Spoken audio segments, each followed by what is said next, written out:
Jaya Radha Madhava Kunja Bihari Madhava Kunja Bihari Jaya Radha Madhava Kunja Bihari Kunja Bihari Gopi Jana Vallabha Girivardhari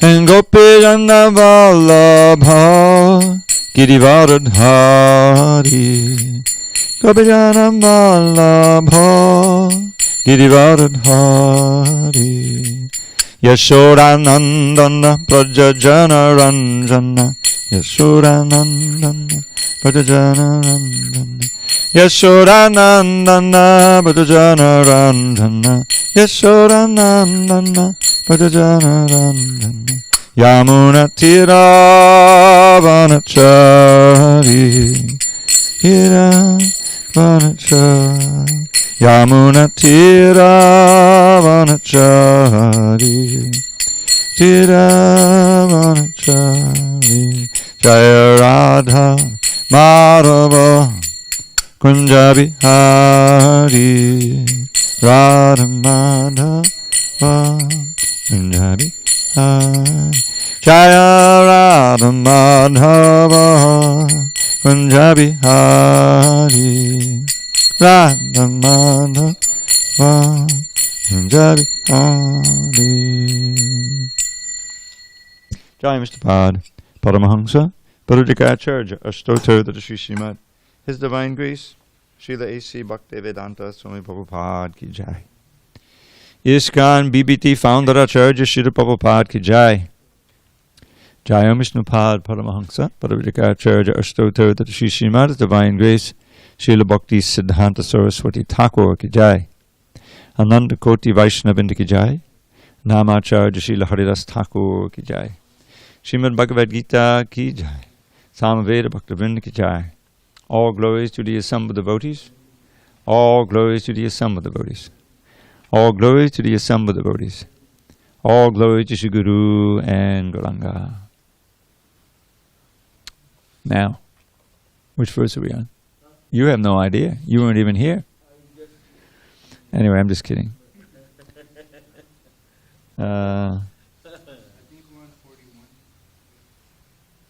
No, we're not on 41. We're at least on 49, probably 50. Yeah, we're on 50. Yes. Okay. Om Namo Bhagavate, page 692. Om Namo Bhagavate Vasudevaya. Om Namo Bhagavate Vasudevaya. Om Namo Bhagavate Vasudevaya.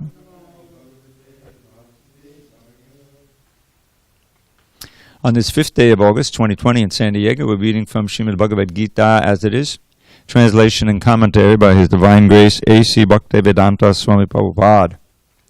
And we are in the 18th chapter entitled Conclusion, the Perfection of Renunciation, text number 50 on page 692. Siddhim prapto yata brahma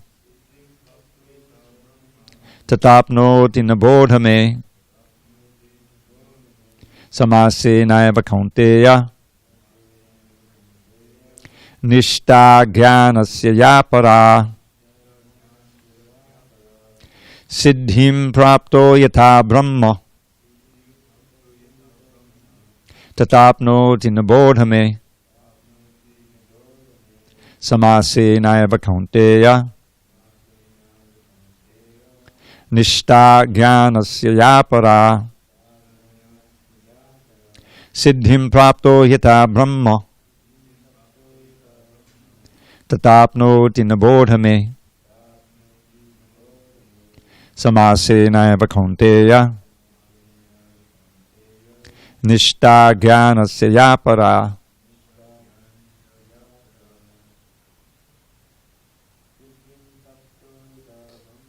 Siddhim prapto yata brahma tatapnoti nabodhame samase naiva kaunteya stagyanasya para. Siddhim prapto yata brahma tatapnoti nabodhame samase naiva kaunteya nishtagyanasya para. Page 692. Siddhim, perfection. Praptaha, achieving. Yata, as. Brahma, the supreme. Tata, so. Apnoti, one achieves. Nibodha, try to understand. Me, from me. Samasena, summarily. Eva, certainly. Kaunteya, O son of Kunti. Nishta, the stage. Jnanasya, of knowledge. Ya, which. Para, transcendental. Translation. O son of Kunti, learn from me how one who has achieved this perfection can attain to the supreme perfectional stage, Brahman, the stage of highest knowledge, by acting in the way I shall now summarize. Okay, we need just a slight little touch of volume on this thing. I'm hoping we will not disturb Vijay Prabhu, who takes rest at 7:15 p.m. and is right above us. But we need a little more volume, otherwise my voice is going to... Hare Krishna? Huh?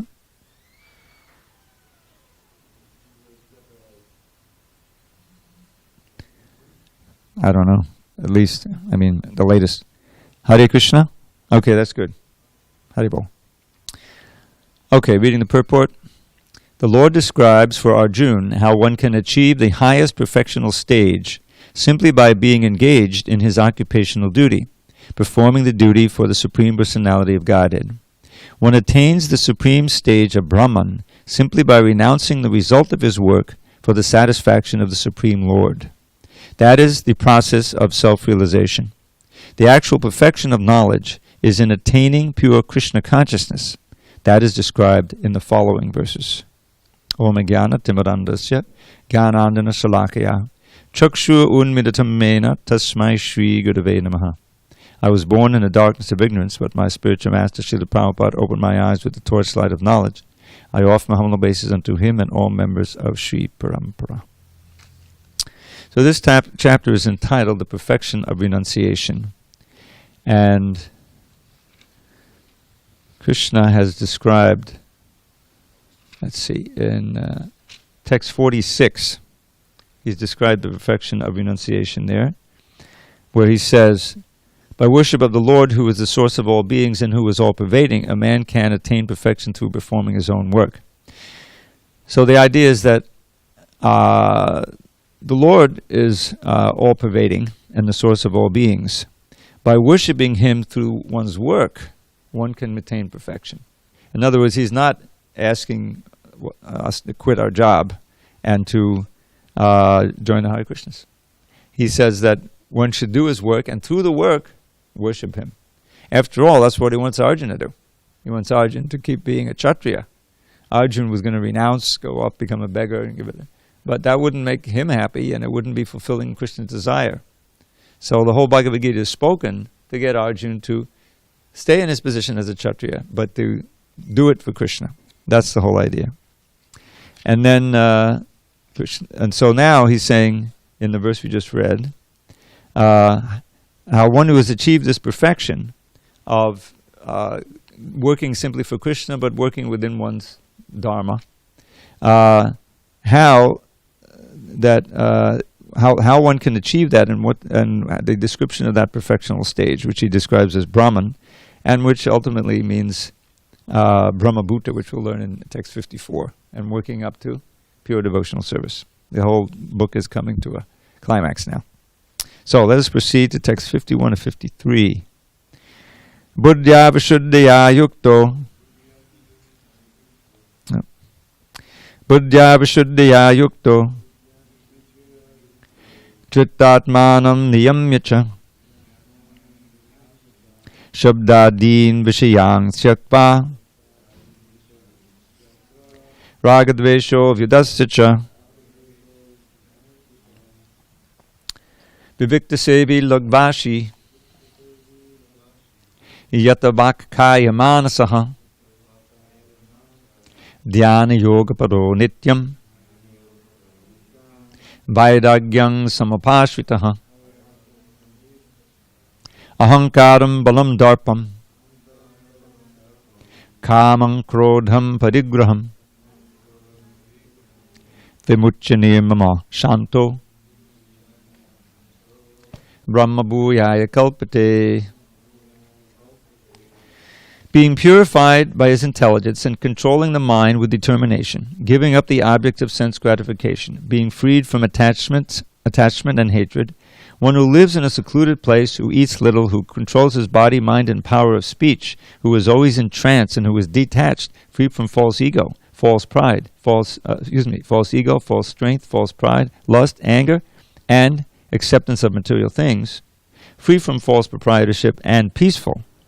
Such a person is certainly elevated to the position of self-realization. And that position of self-realization is called Brahma Bhuyaya, Brahma Bhuta, which will be explained in the next verse. When one is purified by intelligence, he keeps himself in the mode of goodness. Thus one becomes the controller of the mind and is always in trance. He is not attached to the object of sense gratification, and he is free from attachment and hatred in his activities. Such a detached person naturally prefers to live in a secluded place. He does not eat more than what he requires, and he controls the activities of his body and mind. He has no false ego because he does not accept the body as himself. Nor has he a desire to make the body fat and strong by accepting so many material things. Because he has no bodily concept of life, he is not falsely proud. He is satisfied with everything that is offered to him by the grace of the Lord, and he is never angry in the absence of sense gratification. Nor does he endeavor to acquire sense objects. Thus, when he is completely free from false ego, he becomes non-attached to all material things. And that is the stage of self-realization of Brahman. That stage is called the Brahma Bhuta stage. When one is free from the material conception of life, he becomes peaceful and cannot be agitated. This is described in the Bhagavad Gita 270. I'll say, you say. Apuyamanam achalapatishtam samudramapa pravishanti yadvat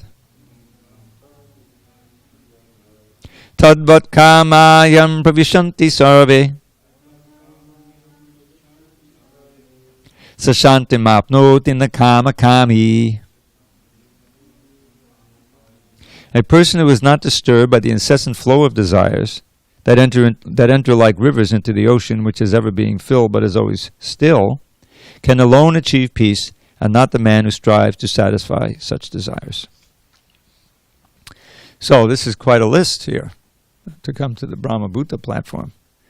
Purified by intelligence, controlling mind with determination, giving up the objects of sense gratification, freed from attachment and hatred, lives in a secluded place.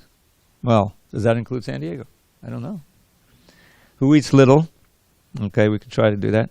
Controls his body, mind, and power of speech, is always in trance, and is always detached, free from false ego, false strength, false pride, lust, anger, and acceptance of material things, free from the false proprietorship, and peaceful.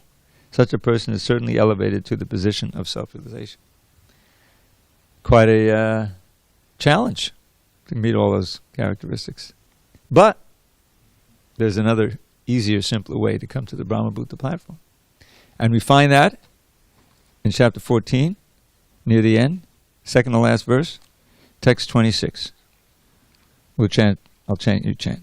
This is a text on page 587.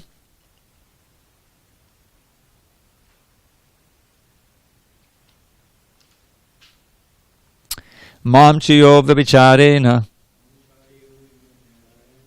Bhakti yogena sevate Sagunan samati jaitan Brahma bhuyaya kalpate. It's certainly simpler. Whether it's easier or not, I'm not so sure. One who engages in full devotional service, unfailing in all circumstances, at once transcends the modes of material nature and thus comes to the level of Brahman. Brahma bhuyaya, the same word is used there. You see that? So, actually, that is our process, to try to perfect our devotional service. Because we know the steps of that. You know, we may think we have some ways to go. But if we can actually come to the point of unflinching devotional service, steady devotional service, we'll feel more and more on the Brahma Bhuta platform. And the symptoms are detachment from material things, peaceful mind, determination in devotional service. What's described here in this section of the Bhagavad Gita. But now he's going to describe the benefits of Brahma Bhuta. And there's an interesting, for years I thought was a little bit of a paradox, contradiction, which I then worked out in my mind. So text 54. Now this verse is very famous, often quoted, it's worth memorizing. Brahma Bhuta prasannatma nashochati nakankshati samak sarveshu bhuteshu mad bhaktim labate param. One who is thus transcendentally situated at once realizes the Supreme Brahman and becomes fully joyful. He never laments or desires to have anything. He is equally disposed toward every living entity. In that state he attains pure devotional service unto me. Purport. To the impersonalist, achieving the Brahma Bhuta stage, becoming one with the Absolute, is the last word. But for the personalist, or pure devotee, one has to go still further, to become engaged in pure devotional service. This means that one who is engaged in pure devotional service to the Supreme Lord is already in a state of liberation called Brahma Bhuta, oneness with the Absolute. And that's text 1426 that we just read. Without being one with the Supreme, the Absolute, one cannot render service unto him. In the Absolute conception, there is no difference between the served and the servitor, yet this distinction is there in a higher spiritual sense. In the material concept of life, when one works for sense gratification, there is misery. But in the absolute world, when one is engaged in pure devotional service, there is no misery. The devotee in Krishna consciousness has nothing for which to lament or desire. Since God is full, a living entity who is engaged in God's service in Krishna consciousness becomes also full in himself. He's just like a river cleansed of all dirty water. Because a pure devotee has no thought other than Krishna, he is naturally always joyful. He does not lament for any material loss or aspire for gain, because he is full in the service of the Lord. He has no desire for material enjoyment, because he knows that every living entity is a fragmental part and parcel of the Supreme Lord, and therefore eternally a servant. He does not see in the material world someone as higher and someone as lower.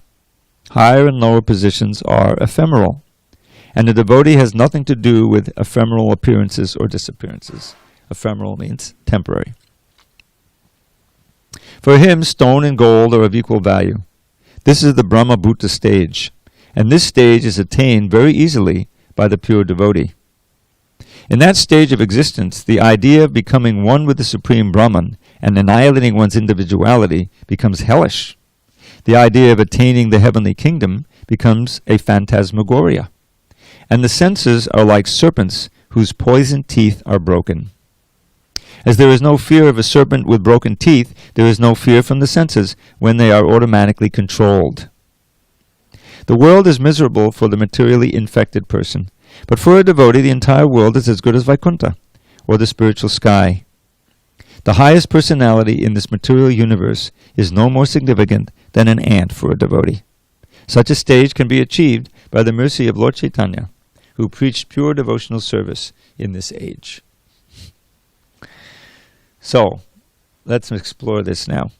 Now, the paradox seemed to me this. Maybe you can follow along with this. Here he's saying that, you remember the verses 51 to 53, describing a whole list of prerequisites to attain the Brahma Bhuta stage. And on that Brahma Bhuta stage, it's very attractive. Prasanatma. You're always joyful. You don't lament for anything and you don't hanker for anything materially. If you think about it, the material life is full of hankering and lamenting. Right? Even as a child, I want this, I want this, I want this. If you get it, you're ecstatic for a short while, right? And then you break it, or you just move on. You grow a little older, and who cares? And it goes on like that, even in adult life. This mate, this person, this car, that. And there's of course when you lose something, then there's lamentation. And so that's a miserable condition. Here's nashotini nakangchati. Now how can that be? Because you're experiencing the pleasure from within, the prasanatma. And what is that pleasure? Well, it's explained at the end. Mad bhaktim. In other words, in contact with Krishna, there's this constant flow of happiness, varieties of happiness. And so what do you have to, much greater than material sense gratification. So you actually become indifferent to it. Now that's the perfection of renunciation, which is the title of this chapter. In other words, renunciation is much more effective. There's two kinds. There's two things. There's tyaga and vairagya. Tyaga means literally to give something up, and that's what most people think of as renunciation. You see, but more important than giving up the things themselves is giving up the desire for them. Then your renunciation is firm, right? You may give up something that's desirable, and you're separated from it. But then, as soon as you come in touch with that thing again, the desire, and then you hanker. That's not prasanatma. That's not Brahma Bhuta stage. So here, the fact that you're not lamenting, you're not desiring, means you're in touch with that reservoir of pleasure in the heart, which is Krishna himself. He's Anandamaya Vyasat. He's always blissful, and we can join in that bliss when we link up to him again in devotional service. That's the whole idea. Now, remember 14:26. It said, "Mam chayo vyabhicharena bhakti yogena sevate." One who is serving me in bhakti with love and devotion. And it says avyabhichari. This is a technical term. It means unfailing, means steady without flinching. That's avyabhichari. Then what happens? Sagunasamatitya. The whole chapter is about the modes of nature. You transcend the modes of nature. Samatitya, completely transcend the modes of nature. And Brahma Bhuya Kalpate. You attain the Brahma Bhuta stage. So here you have practicing bhakti, mam chiyo vyabhicari bhakti yogena sevate. And then you attain the Brahma Bhuta stage. Now here you have the Brahma Bhuta stage, and then you attain bhakti. What gives? What comes first, Brahma Bhuta or the bhakti? You see the problem? So I was thinking hard about it, and I came to this conclusion. I think, with commentators and everything. In the 14th chapter, he's talking about bhakti yoga. Now, strictly speaking, he's talking about the practice of bhakti yoga leading to Brahma Bhuta. And the practice of bhakti yoga is what we call sadhana bhakti or vaidhi bhakti. Accepting those things, chanting a certain number of rounds, giving up the sinful activities, regulation, all that. Then if you do that right, you can transcend the modes and come to this Vasudev state or pure goodness. And that's equivalent to Brahma Bhuta. But here, he's not talking about bhakti yoga. He's not talking about the practice of bhakti yoga. He's talking about the actual experience of bhakti, eternal experience of exchanging loving dealings with Krishna. We're his servants and we get reciprocation like that. That's the bhakti. One is bhakti and one is bhakti yoga. And in certain instances, as in this one, there's a distinction. By practicing bhakti yoga, like the practice of bhakti yoga, you transcend the modes, come to Brahma Bhuta. But on the Brahma Bhuta platform, if you keep practicing bhakti, then you come to the stage of actual bhakti rasa as opposed to not sadhana, that's vaidhi bhakti, but ragatmaka bhakti. So now let's go on, because now the verses are all become practically memorable. This is the next this verse was very memorable, and this next one is also often quoted, probably all the time. Text 55. Bhaktya mam abhijanati yavanyaschasmi tattvataha tato mam tattvato gyatva vishate tadanantaram. One can understand me, Krishna speaking, one can understand me as I am, as the Supreme Personality of Godhead, only by devotional service. And when one is in full consciousness of me by such devotion, he can enter into the kingdom of God. Purport. The Supreme Personality of Godhead, Krishna, and his plenary portions cannot be understood by mental speculation, nor by the non-devotees. If anyone wants to understand the Supreme Personality of Godhead, he has to take to pure devotional service under the guidance of a pure devotee. Otherwise, the truth of the Supreme Personality of Godhead will always be hidden. As already stated in Bhagavad Gita 7.25, Naham prakasha sarvasya. He is not revealed to everyone. No one can understand God simply by erudite scholarship or mental speculation. Only one who is actually engaged in Krishna consciousness and devotional service can understand what Krishna is. University degrees are not helpful. One who is fully conversant with the Krishna science becomes eligible to enter into the spiritual kingdom, the abode of Krishna. Becoming Brahman does not mean that one loses his identity. Devotional service is there, and as long as the devotional service exists, there must be God, the devotee, and the process of devotional service. Such knowledge is never vanquished, even after liberation. Liberation involves getting free from the concept of material life. In spiritual life, the same distinction is there, the same individuality is there, but in pure Krishna consciousness. One should not mistakenly think that the word Vishate enters into me supports the monist theory that one becomes homogeneous with the impersonal Brahman. No. Vishate means that one can enter into the abode of the Supreme Lord in one's individuality to engage in his association and render service unto him. For instance, a green bird enters a green tree not to become one with the tree, but to enjoy the fruits of the tree. Impersonalists generally give the example of a river flowing into the ocean and merging. This may be a source of happiness for the impersonalist, but the personalist keeps his personal individuality like an aquatic in the ocean. We find so many living entities within the ocean if we go deep. Surface acquaintance with the ocean is not sufficient. One must have complete knowledge of the aquatics living in the ocean depths. Because of his pure devotional service, a devotee can understand the transcendental qualities and the opulences of the Supreme Lord in truth. As it is stated in the 11th chapter, only by devotional service can one understand. The same is confirmed here. One can understand the Supreme Personality of Godhead by devotional service and enter into his kingdom. After attainment of the Brahmabhuta stage of freedom from material conceptions, devotional service begins by one's hearing about the Lord. When one hears about the Supreme Lord, automatically the Brahmabhuta stage develops, and material contamination, greediness, and lust for sense enjoyment disappears. As lust and desires disappear from the heart of a devotee, he becomes more attached to the service of the Lord, and by such attachment he becomes free from material contamination. In that state of life, he can understand the Supreme Lord. This is the statement of Srimad Bhagavatam also. After liberation, the process of bhakti or transcendental service continues. Vedanta Sutta 4.1.12 confirms this.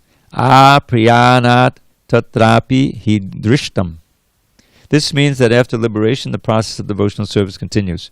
In the Srimad Bhagavatam, real devotional liberation is defined as the reinstatement of the living entity in his own identity, his own constitutional position. The constitutional position is already explained. Every living entity is a part and parcel fragmental portion of the Supreme Lord. Therefore, his constitutional position is to serve. After liberation, this service is never stopped. Actual liberation is getting free from misconceptions of life. So there's a lot there, and I forgot to explore one aspect of the previous purport, which I'll quickly go over. Prabhupada's quoting a verse here, where as soon as he starts saying near the end of the purport, in that stage of existence, Brahmabhuta stage, the idea of becoming one with the Supreme Brahman and annihilating one's individuality becomes hellish. So there's a great devotee named Prabodhananda Saraswati, who was an uncle of Gopal Bhatta Goswami. And he was the brother of Venkata Bhatta, and they had the great opportunity to host Lord Chaitanya in South India near the temple, Rangachetra, I think, I forget, Sri Rangam. They were part of a different sampradaya, the Sri Sampradaya, worshippers, Ramanuja followers. But they hosted Lord Chaitanya in their home for 4 months. You can imagine how fortunate they were. And Lord Chaitanya became very close and very good friends with Venkata Bhatt. And little Gopal was there. He was a boy at the time. But Prabodhananda Saraswati was there. They all became great followers of Lord Chaitanya. Gopal Bhatta became Gopal Bhatta Goswami, one of the 6 Goswamis. But Prabodhananda, he was a wonderful writer, Sanskrit scholar, also a good musician, I understand. So he wrote this book called the Chaitanya Chandramrita, which I discovered back in the late 70s. Kushakwata translated it, Prabhu, and I made a recording of it. So one of the verses there is often quoted, and Prabhupada is quoting just the English here. And it goes like this: Kaivalyam nadakayati, Tudashapur akasha pushpayati, Durdandendu yakala sarpa patali protkata dangstrayate, Vishwam purna sukayate, Vidimahindrajishta kitayate, Yat karunyakataksha vaiva babatam tam goldame bastuma. So I worship and I glorify this golden avatar, Lord Chaitanya Chandra. If one is empowered by his sidelong glance, in other words, through service, he becomes blessed by Lord Chaitanya, then here's the result. One of the results. Kaivalyam narakayate. Kaivalya is a word that often indicates merging into the Brahman and losing one's identity. The ideal of the Mayavadis. So it's like going to hell. It's just for a devotee who's been empowered by Lord Chaitanya and been blessed with bhakti, pure bhakti. Why is it like going to hell? Because bhakti requires 3 things: Bhagavan, Krishna, obviously, the bhakta, and the exchange of devotional service. So if you merge, you lose your identity. And, merging into the body of the Lord is like even more hellish, but even merging into Brahman is the same thing. There's no senses, there's no you, in other words, it's impossible to have bhakti, therefore it's like going to hell. So that's the impersonal yogis. Tridashapur akasha pushpayate. Tridashapur refers to the heavenly planets. It's sometimes said that there's 33 million demigods. They all have their planets. We know some of the famous ones like Indra Loka, Brahma Loka, Surya Loka. So these planets are long. You live a long, long time. There are godly delights there, explained in the 9th chapter. But it's just like a sky flower. In other words, it doesn't mean anything to you. It's unreal. You have no desire to aspire for that and perform sacrifices. Akasha pushpa means like a sky flower. Pushpayate. Then Durdantendi Akada Sarvapatadi Podkada Nakshayate. Then you get the yogis whose whole thing is controlling those senses, getting mastery over the senses and the mind, So therefore they're known as Durdanta, means difficult to control. Indriya, that's the senses. Who are like poisonous serpents that will bite you. You're going along nicely and suddenly you get some attraction, you can't control it, and your senses just brought you down. They affected the mind, the whole thing. Senses can be very difficult to control. So, but it says, for those who are engaging, this is the implication, for those who are engaging their senses in the service of the Lord, which is the essence of bhakti, Rishikena, Rishikesha, Sevana, the senses are like, the same senses are there, they look like the same serpents, but they have the teeth removed. I mean, they can't hurt you. They actually help you. They're agents, they're paraphernalia for serving Krishna. So they can't harm you, provided you're engaging in Krishna service. And then you have this wonderful statement, Vishwang Purna Sukhayate, that the whole universe appears filled with happiness. Because you can see the pastimes of the Lord everywhere. The Krishna conscious person, everything reminds him of Krishna. A breeze blows and the branches and the leaves sway a little bit. First of all, you understand, well, that's Krishna's energy that's doing that, and his soul is in the tree. But then you also have the factor where this reminds you of Vrindavan, descriptions of the wonderful breeze coming and cooling the atmosphere. So everything reminds you of Krishna. So how can there be any unhappiness? Vishrang Purna Sakayati. And then the last thing is that the usual, people who are into going to these higher planets, they revere these gods, Brahma and Shiva and all of them, because you hope to get some benediction. But if you don't want any benediction, then you honor them. You don't disregard them. But they're no more worshipable for you than insects. You're not interested. You're fixated on Krishna and Krishna alone. And that's the idea. So that was the previous verse. Now in this purport, Prabhupada is again talking about don't think that Vishate means enters into me. We're not trying to enter into Krishna, but this word tattvataha is important. Only by devotional service, it appears twice in the same verse, can one understand me in truth. Because so many people know Krishna.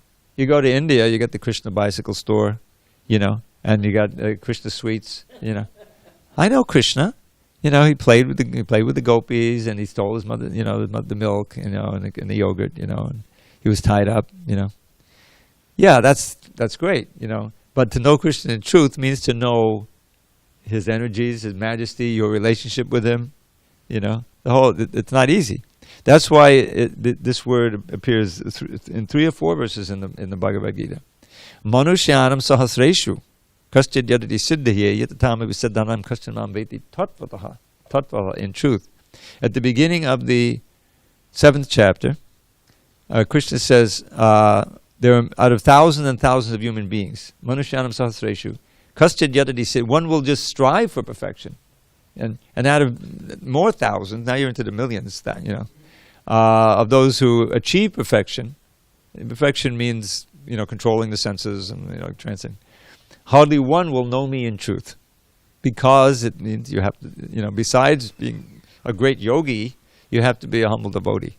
And oftentimes they don't go together. If you spend all your time, controlling those senses and everything, you tend to get proud of your powers. You get siddhis. And they can easily get swept away by those. There's so many examples of these yogis. It also appears in this very important verse, in verse number 9 in the 3rd chapter. Verse number 9 in the 4th chapter, which is Janma karma chame divyam evam yoveti tattvataha. Tattvataha, you know that? Janma karma chame evam yoveti tattvataha. Yeah. So one who knows me at my birth and my activities, the transcendental nature of my appearance. We're coming on Janmashtami now. So it's important to know why it's such a significant holiday, what we're really celebrating. So one who understands my birth and my pastimes in truth, then he won't take birth again. When you die, you'll come to me. So but that truth word has to be there. Because people, I know Krishna. This is why Prabhupada came to America. He had to find some people who didn't know anything about Krishna so he could actually give them the truth. Because once you get yourself convinced that you know something that you don't know, then you're in trouble. This truth was said by a very great American sage, Mark Twain. I think Mark Twain said that it's not so much what you don't know that hurts you, but it's what you're sure you know, but it's wrong, isn't it? People are absolutely sure that they're the body, and to try to convince them they're not is not so easy. So bhaktya mama vijanati. So now this is an extremely important verse. If we want to know God, we must become devotees. All amount of speculation, West is filled with these Western philosophers, brilliant minds. Who speculate on the divine and not divine. A lot of them become completely atheists, because they're just relying on their own mind, and the mind is inherently limited, no matter how great a speculator you are. So, only by bhakti, and so many instances we find simple devotees, even illiterate. There's a famous pastime, if you read the Chaitanya Charitamrita, the Lord Chaitanya in his South Indian tour. He comes to, I think it's Sri Rangam, the big temple there, which I haven't visited. I don't know if I'm going to make it this life. But, so there's this Brahmin who's there reading the Bhagavad Gita. But somehow, even though he's reading, he's a Brahmin, he doesn't know how to read. He's illiterate. But he's trying to read, and there are some others who are making fun of him, because they know he can't read. So Lord Chaitanya sees him and he asks him, "What are you doing?" So I'm reading the Bhagavad Gita because my spiritual master ordered me to read it every day, to recite it. Read it means to recite it. So he says, but I don't know how to read, so what am I supposed to do? So Prabhupada makes, he imitates. Did you ever hear the tape? It says, gong, gong, gong, he's just making some sound. So, but Lord Chaitanya says, yes, but I see you're crying sometimes. So what's going on, So the Brahmin says, yes, I'm crying because as soon as I open the book, I see in my mind's eye, the scene there with Krishna on the battlefield, on the chariot with Arjuna, and he's so kind, he's taking the role of the charioteer, and he's instructing his friend. And the whole thing moves me so much that I cry. So Lord Chaitanya embraced him. He said, you're the real knower of the Bhagavad Gita. Because the Bhagavad Gita is meant to bring us to that point of bhakti. That's the whole idea, and he's already there. So there's that famous line from the verse that I always forget the Sanskrit too, and that is, I even get the Sanskrit for the line. Bhava grahi janardana. Bhava means feeling. Grahi means understanding, grasping. It's almost cognate. Janardana, Krishna. Krishna is looking for our feeling. He's not looking for some technical knowledge or erudition, which he can easily become very proud about, He's looking for a humble devotee who really loves him and is desperate to know him, And that's why Lord Chaitanya's own words, when in the Shikshastika, there's so much essential instruction there.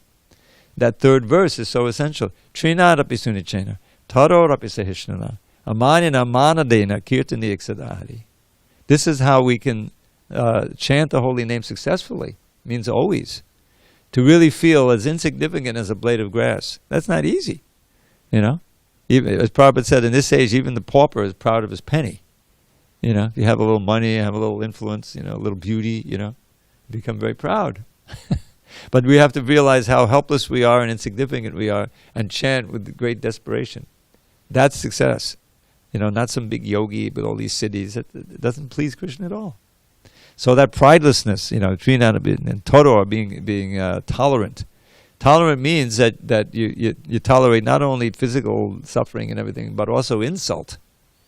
That's even more difficult. And therefore, amanina manadena, not wanting any honor for oneself, just giving honor to others, those. And in that state of mind, you can always chant. Because you're always feeling desperate, helpless, and we actually are. And, that's, these disasters, have a silver lining.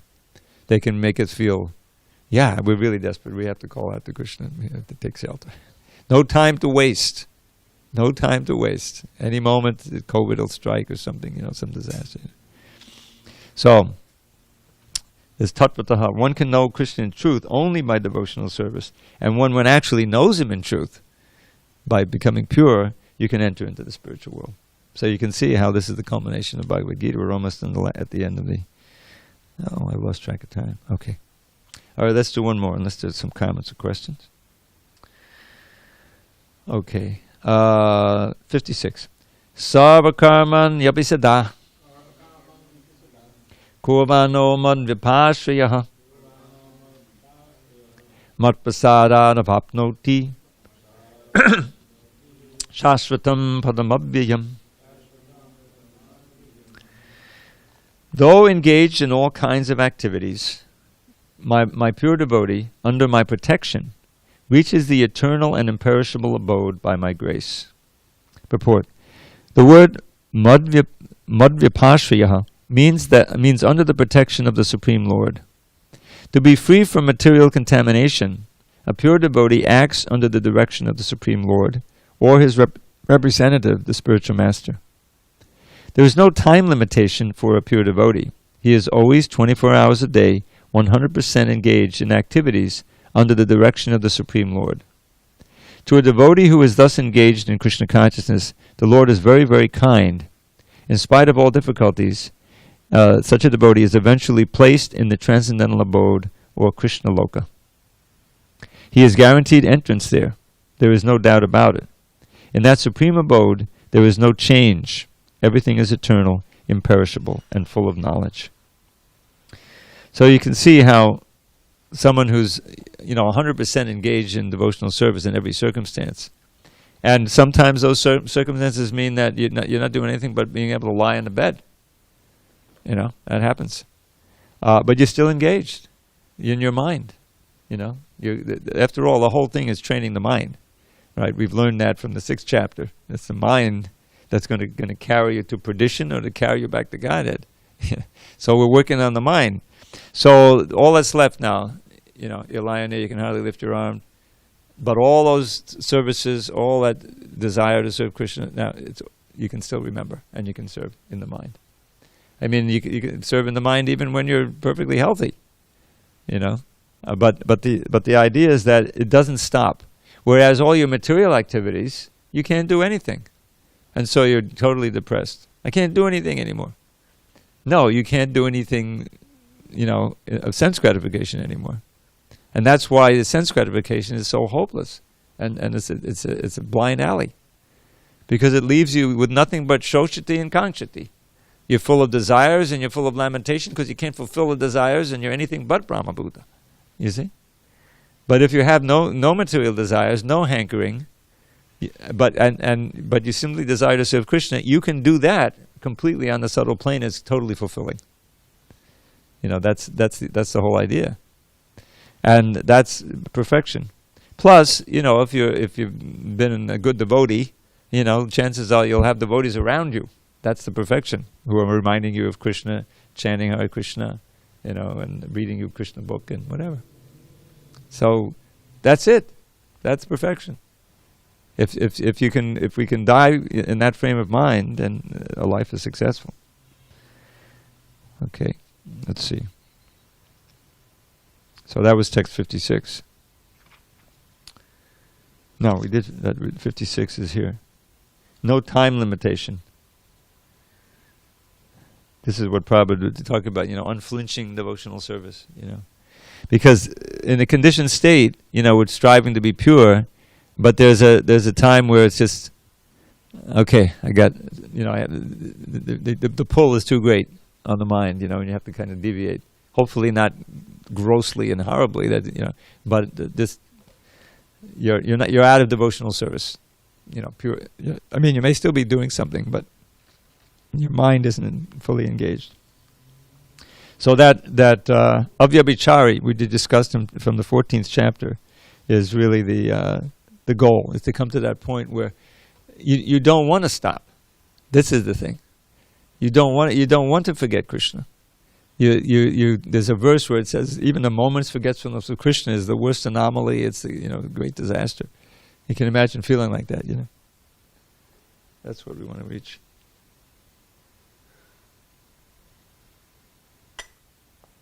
A lot of kirtans, a lot of classes. It's straight on the way. Okay, I've lost track of time. 8:04. Any questions, comments, discussion? These are really important verses. We should study them. Go ahead, Baru. Oh yeah, he's always got the microphone, Glenn. Yeah, I was wondering where that airplane is taking off. Not this door. Oh, forgot about it.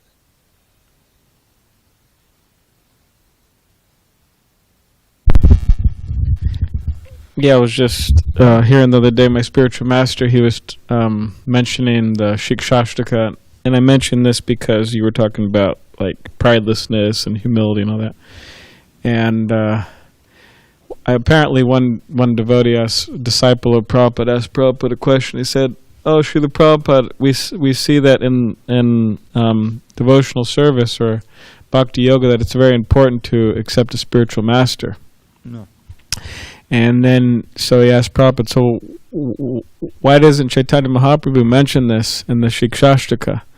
Because on some level it looks like he doesn't. But then Prabhupada said, oh, he does mention it, but it's indirect. It's in that verse, Trinata Pisuni Chenata, should be humble as a blade of grass, tall as a tree, and naturally you'll approach a guru like that. Yeah. So anyway, way to get that. Mention that. I thought you were going to mention Prabhupada, because there was a similar question. Or not a similar question, but kind of related, where the devotee asks, well, isn't it possible just to read the books, and take the shiksha in that way, rather than have a personal, I mean, he said, no, you need a spiritual master so he can pull your ear. Because you can always close the book, but if you're sitting in front of your spiritual master, then you take, And what is that verse? You know that verse. what is it? Utsrijya. How's it go? Tato duksangam utsrijya satsu sajjetu buddhiman santa eva chindandi manovyasangam uktibi. This is a very important verse. It comes after the Gita. You remember that? We won't get into that right now, but that's in quite a song. But it's a song of renunciation. So, therefore, one should throw far away all bad association. When you think about it, the whole thing is association. What you're willing to associate with and therefore be influenced by, you know. But anyway, so duksangam utsrijya. Utsrijya means to throw it away, kick it out. And not only that, but satsu sajjetu buddhima. Be an intelligent person and associate with the devotees, the sadhus. Why? What's the advantage? Santa eva chindanti monovyasagam muktibi. The santas, the saints, with their words, they can cut or what is it, like an operation, you know, to extract the very deep-seated material desires in your mind, with the strong words, you know, of the guru. I mean, Prabhupada is, you know, practically, you know, he's a, you know, the scalpel, you know, sometimes on the devotees, and the fortunate devotees who were able to relish it. Like, you know, he always knew that Satsvarup Maharaj would always, you know, he wouldn't go anywhere. You know, he would take it to heart, and it would be beneficial. So there's several instances where he got on his case. You know, I mean, he loved him very much in both ways. But that's an important aspect of devotional life. I mean, Krishna himself. This is what happens when the guru comes. He often speaks very strong words. What does Krishna say after Arjuna finally accepts him as a spiritual master, rather than as a friend? You know, so now I'm your disciple. Please instruct me. You know. You're accepting as praising what is not worthy of praise, and worried, lamenting for what is not worthy of grief, namely the physical body. And you're speaking learned words like a pundit. You're quoting the Vedas, you know, like that. So he's getting on his case. Prabhupada mentions that. Narada Muni, when he comes to Vyasadeva, he says, any words that are written, they may be very beautiful Sanskrit, but if they don't glorify Krishna, like a garbage heap for crows. He's more or less telling him all of these karma kanda you wrote, you know. No, that's why you're unfulfilled, because that's misguided. You wouldn't need to write a book wholly and solely about Krishna, Supreme Personality of Godhead, his incarnations, his devotees, and devotional service. And that's what Bhagavatam is. So you find that happens often. So that's something that takes courage, willingness to kind of start over and realize, God, I don't know anything, you know, and I'm just getting myself into a whole ton of trouble. So let me find that a realized soul and a person who can actually instruct me, and surrender. That surrender means, tell me what to do, you know, enlighten me. You know, it's not easy. That's where the amanina amanadena comes in. No pride, humble. Sanatana Goswami puts his straw in his teeth, symbol of humility, and surrenders to Lord Chaitanya. He's a great intellect already. He knows so many languages. He had the right-hand man of the king, you know, gave it all up, and, you know, came completely as a mendicant and surrendered and said, now, who am I? Why am I suffering? If I don't know that, what's the use of my knowledge? You know, that's a good model for us, you know. And then the knowledge pours out, the mercy pours out, because he recognizes he's a real receptive soul, you know. And, you know, Prabhupada, you know, that's what all the books are about, is that how many people can Prabhupada contact, you know, directly. You know, you knew it was limited. But the books can go out by the thousands, by the millions, and they get the most important association, the words. And for those fortunate souls that it really enters in the heart, they become curious to know more, and they come into association, become devotees. Okay, it's 8:09, so I'll give you a little poem. Something sweet. I mean, it's all sweet, but there's a different kind of sweetness.